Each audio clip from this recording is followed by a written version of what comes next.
Il y a des visites diplomatiques qui passent inaperçues. Et puis, il y a celles qui laissent une sensation étrange. Comme si quelque chose avait été dit, sans jamais être prononcé.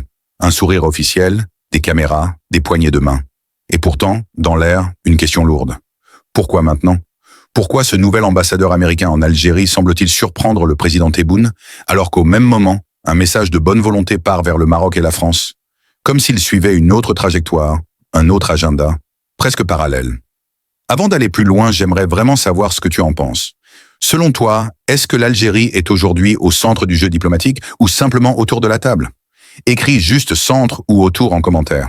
Si cette question te parle, like la vidéo et partage-la. Sur Regard Politique, DZ, ce sont vos avis qui donnent du sens au débat. Nous sommes en 2026. Le monde n'est plus celui des alliances figées ni des blocs idéologiques clairs. La diplomatie moderne se joue dans les détails, les symboles, les gestes calculés et surtout dans ce qui n'est pas dit publiquement.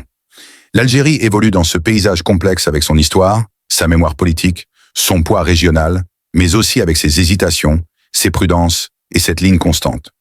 Ne jamais donner l'impression de dépendre d'une puissance étrangère. Dans ce contexte, la nomination d'un nouvel ambassadeur américain n'est jamais anodine. Washington choisit ses représentants comme on choisit des pièces sur un échiquier. Chaque profil envoie un signal. Chaque parcours raconte une intention. Et très vite, cette visite a commencé à intriguer. Le ton était différent. Les mots semblaient peser. L'attitude, attentive, mais ferme. Comme si l'ambassadeur ne venait pas seulement pour renforcer des relations bilatérales classiques, mais pour observer, analyser, mesurer jusqu'où l'Algérie est prête à aller, ou à ne pas aller. En politique internationale, la surprise n'est jamais le fruit du hasard. Lorsqu'un chef d'État est surpris, ce n'est pas par naïveté, mais par un décalage entre ce qui était attendu et ce qui se révèle réellement. Les discours parlaient de coopération, de stabilité, de respect mutuel. Des mots connus, presque rassurants. Pourtant, certains détails dérangeaient. Des priorités mises en avant. D'autres laissées volontairement dans l'ombre. Et pendant que l'Algérie analysait cette visite, un autre signal circulait. Un signal qui ne passait pas par Alger. Un message de Donald Trump, adressé au Maroc et à la France. Trump n'a jamais été un président classique. Quand il parle de bonne volonté, il ne s'agit pas de poésie diplomatique. Il s'agit d'intérêt, d'équilibre, parfois même de rapports de force assumés. Alors forcément, une question s'impose. Pourquoi maintenant? Pourquoi ces deux pays? Et surtout, que dit ce message indirectement à l'Algérie? Certains y verront une simple continuité diplomatique, d'autres une stratégie de repositionnement. Mais en géopolitique, les coïncidences servent souvent à éviter les vraies questions. Le Maroc est depuis longtemps perçu par Washington comme un partenaire stable, lisible, aligné sur plusieurs dossiers stratégiques. La France, malgré ses relations complexes avec l'Algérie, reste un acteur historique, culturel et politique incontournable dans la région. Lorsqu'un message leur est adressé, ce n'est jamais innocent. Il s'agit d'alliances, de symboles, de cartes jouées à l'avance. Et l'Algérie, elle, refuse souvent d'être une carte. Elle préfère se voir comme un acteur souverain. Mais être un acteur, c'est parfois accepter d'entrer dans le jeu, même quand les règles ne nous plaisent pas totalement. L'Algérie pratique une diplomatie de principe, héritée du non-alignement, de la lutte anticoloniale, de la méfiance vis-à-vis des grandes puissances. Une diplomatie qui privilégie la retenue, parfois le silence. Mais dans un monde où les messages circulent vite et fort, le silence peut être interprété de 1000 façons. Alors quand un nouvel ambassadeur arrive avec un discours ouvert, mais que les signaux envoyés ailleurs semblent plus appuyés, une tension s'installe. Une tension entre ce que l'Algérie pense représenter et ce que certains partenaires semblent attendre d'elle. Pose-toi cette question. Quand une grande puissance s'adresse à tes voisins et à ton ancien colonisateur, est-ce qu'elle te contourne ou est-ce qu'elle cherche à te pousser à réagir? L'Algérie est souvent perçue à travers deux regards opposés. D'un côté, un pays clé pour l'énergie, la sécurité régionale, l'équilibre au Sahel. De l'autre, un État jugé imprévisible, difficile à aligner, parfois trop attaché à son indépendance stratégique. Cette ambiguïté est à la fois une force et un poids. Elle protège, mais elle isole parfois. Peut-être que la véritable surprise de cette visite diplomatique n'est pas ce qui a été dit officiellement, mais la question implicite qu'elle pose. L'Algérie veut-elle rester à distance du jeu des grandes puissances ou redéfinir sa place sans renier son identité?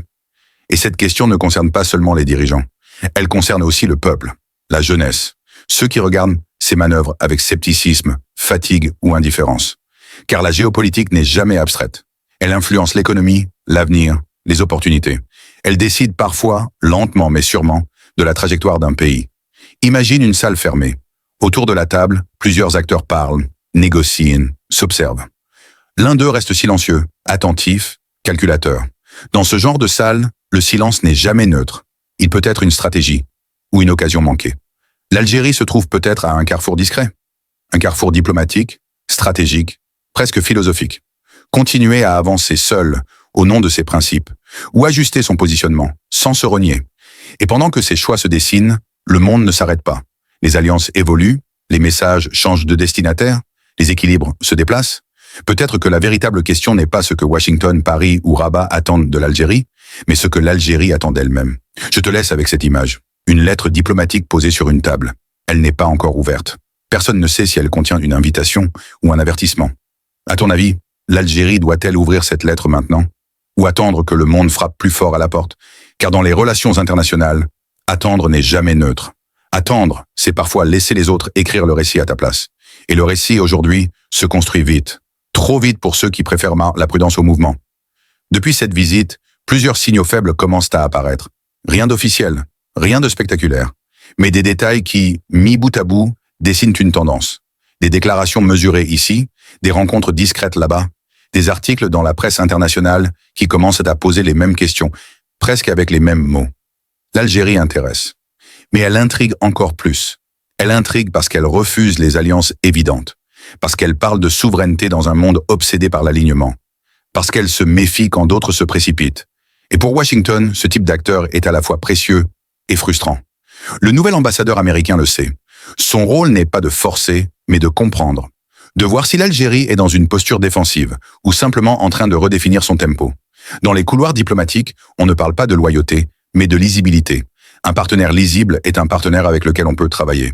Un partenaire imprévisible oblige à multiplier les options. C'est peut-être pour cela que le message de Trump vers le Maroc et la France prend tout son sens. Il ne s'agit pas seulement de bonne volonté. Il s'agit de rappeler que les États-Unis n'attendent jamais indéfiniment. Le Maroc avance vite, parfois trop vite selon certains. La France tente de préserver ce qu'il lui reste d'influence, oscillant entre repentance et intérêt. Et au milieu, l'Algérie observe, analyse, temporise. Mais dans ce jeu, l'observateur devient parfois le sujet de l'observation. Pose-toi une autre question. Est-ce que l'Algérie choisit le silence parce qu'elle maîtrise la situation ou parce qu'elle refuse un cadre qui lui est imposé? Cette nuance est essentielle et pourtant elle est rarement abordée dans le débat public. À l'intérieur du pays, ces questions semblent lointaines. La vie quotidienne, l'économie, les préoccupations sociales prennent le dessus. Mais à l'extérieur, chaque position algérienne est scrutée, interprétée, parfois déformée. Une absence de réaction devient un message. Une phrase trop prudente devient un signal de faiblesse. Une prise de position ferme devient un risque calculé. Dans ce contexte, le président Tebboune se retrouve face à un équilibre délicat. Affirmer la continuité de la ligne algérienne, sans donner l'impression d'un isolement volontaire. Et c'est là que la surprise évoquée au début prend une autre dimension. Peut-être que cette visite n'avait pas pour but de convaincre, mais de provoquer une prise de conscience. Une invitation déguisée à clarifier certaines positions. Pas publiquement, pas maintenant, mais bientôt. L'histoire récente montre une chose. Les pays qui tardent trop à définir leur place finissent souvent par l'avoir définie par d'autres. Non pas par complot, mais par inertie. Et l'Algérie n'est pas un pays d'inertie. C'est un pays de rupture. Un pays qui a appris dans la douleur que l'indépendance n'est jamais donnée, mais constamment négociée. Alors la question revient, encore et encore, sous différentes formes. Faut-il parler plus fort? Faut-il parler différemment? Ou faut-il continuer à laisser planer cette ambiguïté stratégique qui dérange autant qu'elle protège? Dans les semaines à venir, certains gestes répondront peut-être à ces interrogations. Une visite officielle, une déclaration, un partenariat inattendu, ou au contraire, un silence prolongé, assumé. Et c'est souvent dans ces moments-là que le regard change, le regard des partenaires, mais aussi le regard que le pays porte sur lui-même. Sur regard politique DZ, ce qui nous intéresse, ce n'est pas de prédire l'avenir, c'est de comprendre les dynamiques, de lire entre les lignes, de poser les questions que d'autres préfèrent éviter. Alors dis-moi honnêtement, penses-tu que l'Algérie doit continuer à jouer la carte de la retenue stratégique? Ou est-il temps de redessiner clairement sa place sur l'échiquier international? Ton avis compte. Pas pour faire du bruit, mais pour nourrir une réflexion qui dépasse les slogans. Et pendant que tu réfléchis à cette question, rappelle-toi ceci. En politique internationale, ce ne sont pas toujours ceux qui parlent le plus fort qui décident, mais ce sont rarement ceux qui restent trop longtemps silencieux.